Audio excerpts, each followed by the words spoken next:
नमस्कार, बहुत स्वागत है आपका न्यूज 18 में। आपके साथ मैं हूं सोनाली सिंह। ताइवान में बड़ी और बेहद खतरनाक खतरे की आहट सुनाई देने लगी है। ताइवान की ओर से दावा किया जा रहा है कि चीन ने फिर से अपने लड़ाकू विमानों का रुख ताइवान की ओर कर दिया है। खतरा इसलिए बढ़ा है क्योंकि चीन ने एक साथ 17 शैतानों के खिलाफ अपने विमान ताइवान के समंदर में आसमान में उतार दिए हैं। इस रिपोर्ट को देखिए।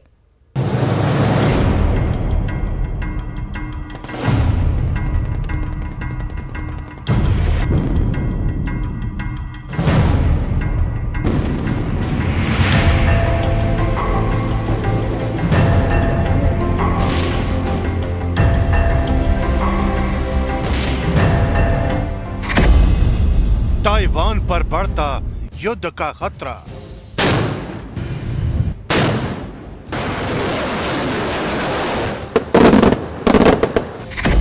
पीएलए ने फिर किया घुसपैठ का दुस्साहस।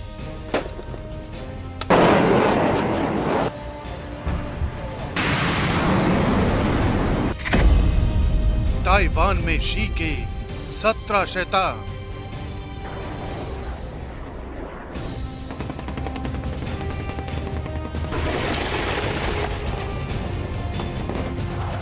शी जिनपिंग की किलर ब्रिगेड ताइवान में लगातार एक्टिव है।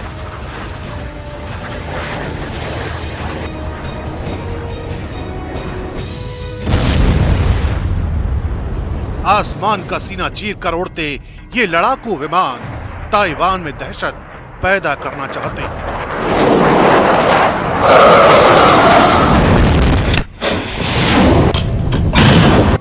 दक्षिण चीन सागर की लहरों पर सवार चीन के दैत्याकार जहाज किसी अनहोनी की ओर इशारा कर रहे हैं।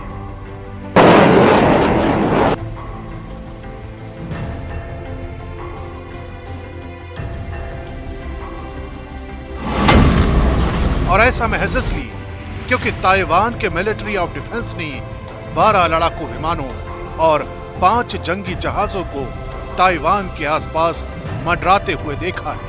यानी चीन के ये 17 शैतान ताइवान में कभी भी तहलका मचा सकते हैं। ताइवान के लिए खबर इसलिए भी डराने वाली है क्योंकि Su-30 जैसे खतरनाक लड़ाकू विमानों की तिकड़ी को भी ताइवान के एयर डिफेंस आइडेंटिफिकेशन जोन में देखा गया है। नैन्सी पेलोसी के दौरे के बाद से ही चीन के लड़ाकू विमान और जंगी जहाज लगातार ताइवान स्ट्रेट के आसपास दिखाई दे रहे हैं, लेकिन चीन के इरादे इस बार पहले से ज्यादा घातक दिखाई दे रहे हैं क्योंकि लंबे वक्त बाद पीएलए के शैतानी दस्ते में Su-30 जैसा खतरनाक लड़ाकू विमान भी दिखाई दिया है।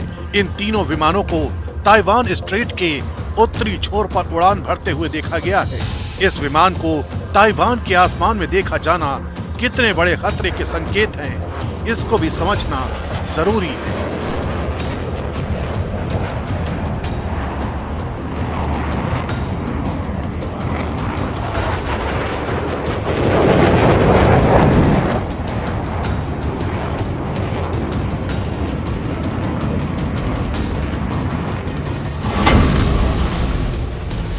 दरअसल सुखोई Su-30 रूस में बनाया गया एक खतरनाक लड़ाकू विमान है। इसकी टॉप स्पीड 2120 किलोमीटर प्रति घंटा है। इस लड़ाकू विमान की रेंज 3000 किलोमीटर है, जबकि इसका वजन 17,700 किलोग्राम है। इसकी लंबाई 72 फीट है। इस लड़ाकू विमान का विंग स्पैन 48.3 फीट है, जबकि ऊंचाई 20.10 फीट है। ये लड़ाकू विमान हवा से हवा में मार कर सकता है, साथ ही हवा से धरती पर वार करने में भी सक्षम है। भारत, चीन, रूस, वेनेजुएला और मलेशिया जैसे देश इस विमान का इस्तेमाल कर रहे हैं। इतना ही नहीं, इस विमान का इस्तेमाल कई आतंकी अभियानों और कई लड़ाइयों में किया जा चुका है। यही वजह है कि ताइवान में लगातार खतरे का सायरन तेज होता जा रहा है, क्योंकि चीन जिस तरह से ताइवान में अपनी घातक तैयारियां कर रहा है, उन्हें प्री वॉर प्रैक्टिस यानी युद्ध से ठीक पहले की तैयारी माना जा रहा है।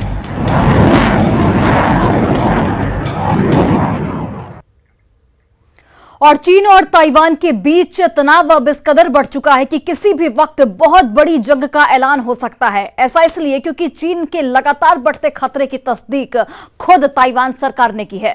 ताइवान सरकार का दावा है कि चीन की तरफ से गलत जानकारियां फैलाकर लोगों के बीच दहशत पैदा किया जा रहा है और यही वजह है कि ताइवान दिन रात जंग की तैयारियों को धार देने में इस वक्त जुटा हुआ है। रिपोर्ट देखिए।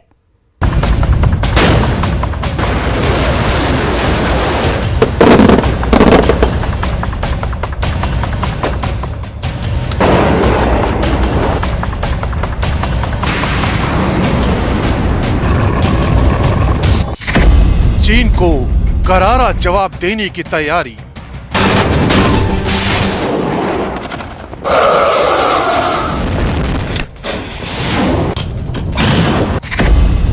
ताइवान ने देश की जंग की तैयारी।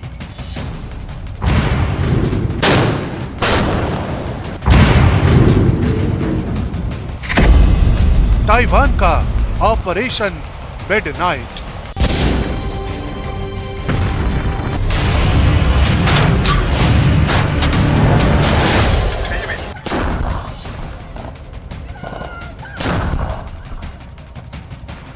रात का अंधेरा और धमाकों की आवाज।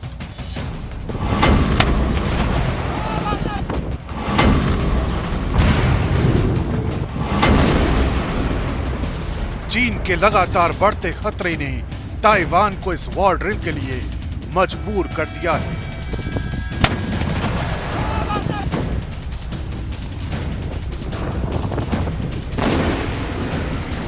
ताइवान के दक्षिण में मौजूद हिंगचुन द्वीप पर ताइवान अपनी ताकत की नुमाइश कर रहा है।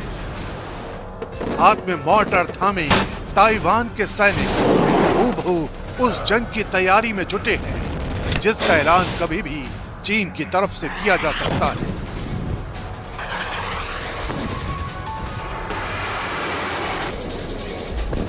ताइवान पर मंडराता चीन का यह खतरा कितना बड़ा हो चुका है, इस बात की तस्दीक ताइवान सरकार का यह बयान करता है। 台海周边的情势持续紧张，威胁从来没有中断。除了共机共建频繁侵扰之外，利用假讯息企图影响国内民心的认知作战，以及运用无人机侵扰的灰色领域地带的手段，层出不穷。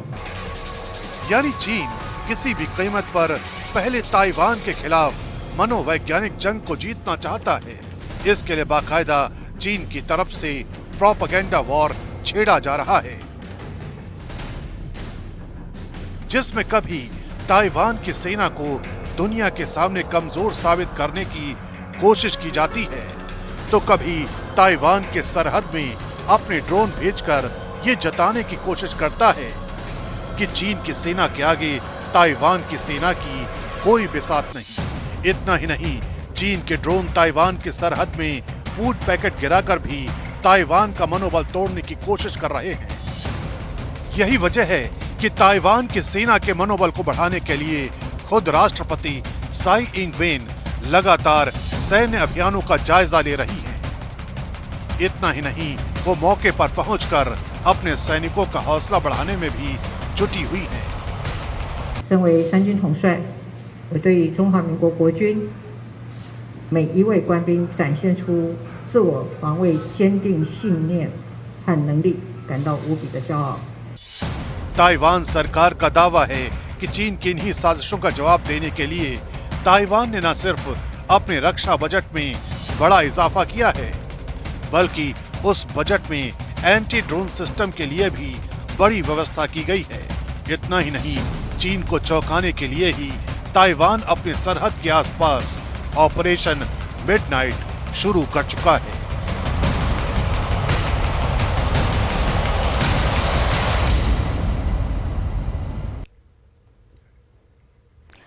चीन और ताइवान के बीच मची तकरार में अब फ्रांस की एंट्री भी हो चुकी है। खबर तो यह है कि अमेरिका के बाद अब फ्रांस के सांसद ताइवान जाने की तैयारी में हैं। यानी चीन के खिलाफ एक ऐसा वैश्विक चक्रव्यूह तैयार किया जा रहा है जिससे निकलना चीन के लिए बेहद मुश्किल हो सकता है। कहा तो यह भी जा रहा है कि फ्रांस के सांसदों का दौरा आग में घी डालने का काम कर सकता है। रिपोर्ट देखिए।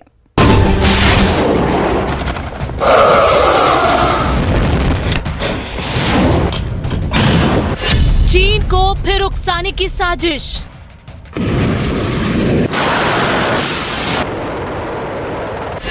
अब ताइवान जाएंगे फ्रांस के सांसद।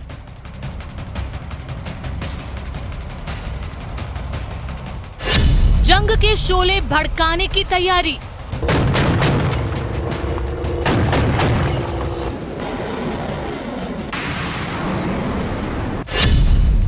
चीन के खिलाफ ग्लोबल वॉर की तैयारी।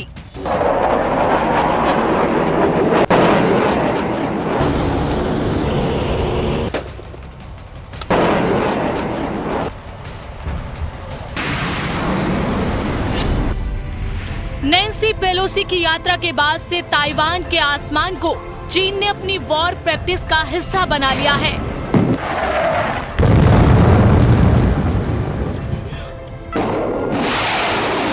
अमेरिकी प्रतिनिधि मंडल की इस यात्रा के बाद से चीन ने ताइवान के समंदर में अपने जंगी जहाजों को उतार दिया था।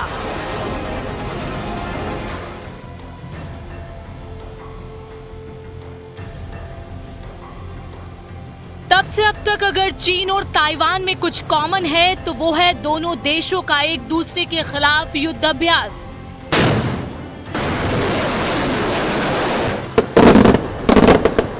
ताइवान की धरती पर नैन्सी पेलोसी के कदम पड़ते ही चीन गुस्से से तिलमिला उठा था। शी को लगने लगा था कि उनकी धमकियों का न तो ताइवान पर कोई असर हुआ है और न ही अमेरिका पर। यही वजह थी कि चीन के लड़ाकू विमान अब तक सैकड़ों बार ताइवान के हवाई क्षेत्र में घुसपैठ कर चुके हैं। लेकिन अब जो कुछ होने वाला है वो बेहद डराने वाला है, क्योंकि एक बार फिर चीन को उकसाने वाला प्लान तैयार कर लिया गया है।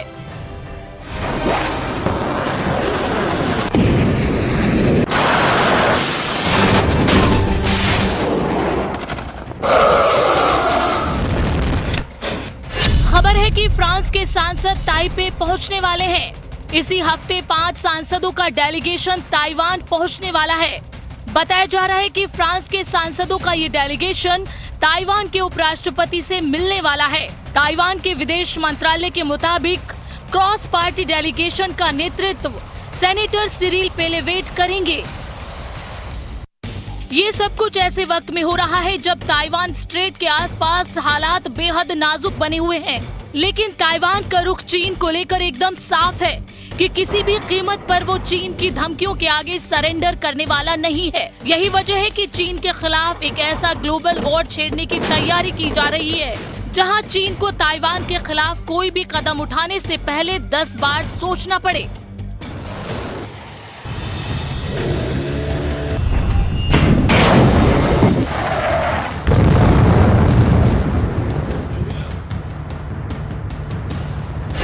दावा तो ये भी किया जा रहा है कि अमेरिका और फ्रांस के अलावा साल के अंत तक जर्मनी, ब्रिटेन और कनाडा का प्रतिनिधि मंडल भी ताइवान पहुंच सकता है।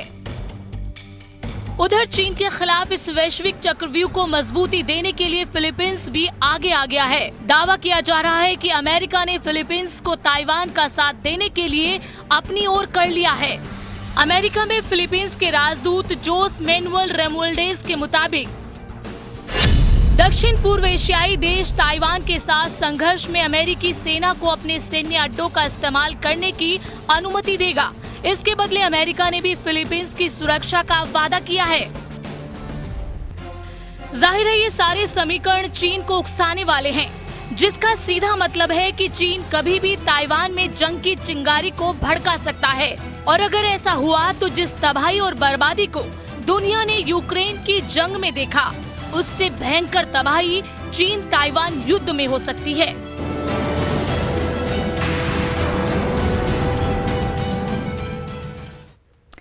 ताइवान पर अमेरिका चीन तनाव के बीच रूस के युद्धाभ्यास के खास मायने हो जाते हैं, खासकर तब जब रूस के राष्ट्रपति व्लादिमीर पुतिन इस युद्धाभ्यास को खुद देखने पहुंचते हैं।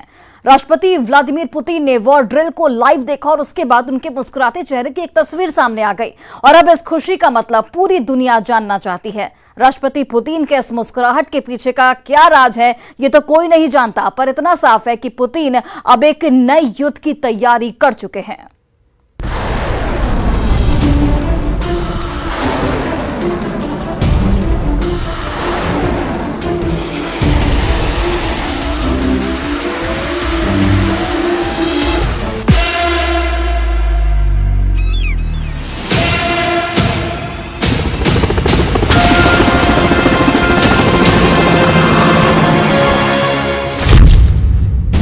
जापान सागर में बढ़ा तनाव, जारी है रूस चीन का युद्धाभ्यास।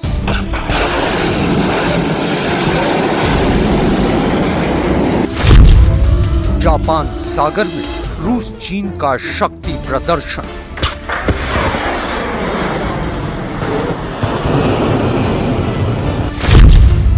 हिंद प्रशांत महासागर में रूस चीन का चैलेंज।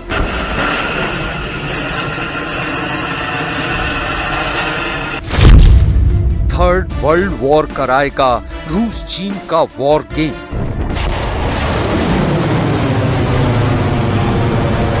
इलाके में खड़े सैन्य वाहन और कंधे पर रॉकेट लॉन्चर से टारगेट पर निशाना साधता एक सैनिक, एक बंकरनुमा जगह से मिसाइल दागने की तैयारी। जैसे ही फोन से एक सैन्य अधिकारी हुक्म देता है, वैसे ही एक के बाद एक 3 मिसाइलें दाग दी जाती हैं।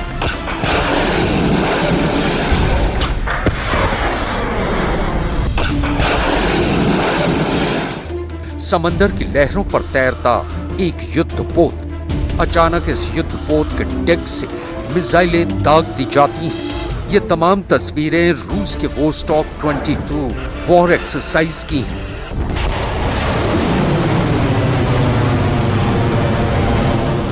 ये तस्वीरें इसलिए भी खास हो जाती हैं क्योंकि रूस के इन वॉर गेम्स को देखने के लिए खुद रूस के राष्ट्रपति व्लादिमीर पुतिन आए।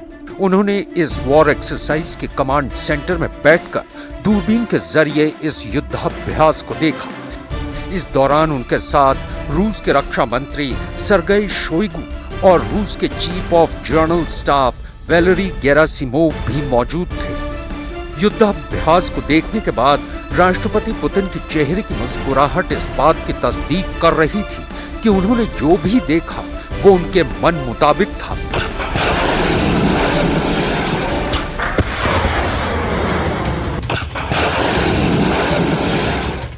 जापान सागर में रूस और चीन की नौसेनाओं के जंगी जहाजों का बेड़ा। रूस और चीन फिलहाल अपने 60 जंगी जहाजों के साथ जापान सागर में एक बड़े युद्धाभ्यास के जरिए एशिया में अमेरिका और उसके सहयोगी देशों के सामने अपना शक्ति प्रदर्शन कर रहे हैं। ये तस्वीरें रूस और चीन के उसी पावर प्ले की तस्दीक कर रही हैं। कहने को तो रूस अपना सालाना वोस्टॉक 22 वॉर ड्रिल एक्सरसाइज कर रहा है, लेकिन पूरी दुनिया जानती है कि जिस तरह इस वक्त ताइवान को लेकर अमेरिका और चीन में ठनी हुई है, यह युद्धाभ्यास खास तौर पर अमेरिका के लिए एक चेतावनी है। चेतावनी कि चीन अकेला नहीं है। वोस्टॉक 22 युद्धाभ्यास के दौरान रूस की नौसेना के जंगी जहाज लाइव फायर ड्रिल कर रहे हैं और अपने टारगेट पर रॉकेट और गोलियां बरसाती ये रूस के डिस्ट्रॉयर मार्शल स्पाशनिकोव की तस्वीरें हैं। ये रूस की नौसेना का एंटी सबमरीन अटैक हेलीकॉप्टर है, जिसकी उड़ान के जरिए रूस समंदर में अपनी ताकत की नुमाइश कर रहा है। Самое грозное оружие, я скажу, что в принципе любое, вот, да, которое позволяет, скажем так, нам применять его абсолютно в любых условиях, то есть все зависит от обстановки на театре боевых действий. रूस के रक्षा मंत्रालय ने खास तौर पर अपने डिस्ट्रॉयर पर तैनात क्रू की तस्वीरें जारी की हैं कि कि जंग की सूरत में वो अपने दुश्मन को किस तरह चुटकियों में नेस्त नाबूद कर देगा। रूस के रक्षा मंत्रालय के मुताबिक इस वॉर एक्सरसाइज का मकसद दुश्मन के हवाई हमले को नाकाम करना और दुश्मन की सबमरीन की पहचान कर उसको निशाना बनाना था। ताइवान संकट के बीच जिस तरह रूस और चीन और उनके मित्र देशों की नौसेनाओं के जंगी जहाज जापान सागर में लाइव फायर ड्रिल कर रहे हैं, उसकी वजह से भी इस इलाके में तनाव बढ़ता जा रहा है। जापान के रक्षा मंत्रालय के मुताबिक चीन और रूस की नौसेनाओं के 6 युद्धपोतों ने जापान सागर में मशीन गन से गोलियां बरसाई हैं और तोप के गोले दागे। रूस के मीडिया की एक रिपोर्ट के मुताबिक रूस और चीन की सेनाओं ने यह युद्धाभ्यास कुरिल द्वीप समूह के पास किया। जापान की नौसेना ने इस बात की पुष्टि की है कि रूस के 3 फ्रिगेट्स और 3 जंगी जहाज जापान के सबसे उत्तरी प्रांत होक्काइडो के केप कामुई के पास से गुजरे थे और इसमें चीन के जंगी जहाजों में शामिल उसका एक शक्तिशाली डिस्ट्रॉयर भी था। 9月3日午後3時ごろ、海上自衛隊は北海道カムイ岬の西約190キロの海域において、中ロ海軍艦艇6隻が順に洋上へ機関銃による射撃を実施したことを確認しました。この海域は先般、日本海に設定された航行警報海域であり、我が国の EEZ の外側で射撃を実施しているのを確認しました。その後、これら中ロの艦艇は宗谷海峡を東進したことを確認しています。 जापान के रक्षा मंत्रालय के मुताबिक इस युद्धाभ्यास में शामिल 6 युद्धपोतों ने जापान के द्वीप के पास मशीन गन से गोलीबारी की और उसके बाद ये सभी युद्धपोत सोया स्ट्रेट से गुजरे और सी ऑफ ओखोटस्क में पहुंच गए। जापान का कहना है कि वो रूस और चीन की इस लाइव फायर ड्रिल पर नजर। इस बुलेटिन में बस इतना ही। आप देखते रहिए न्यूज़ 18 बिहार झारखंड।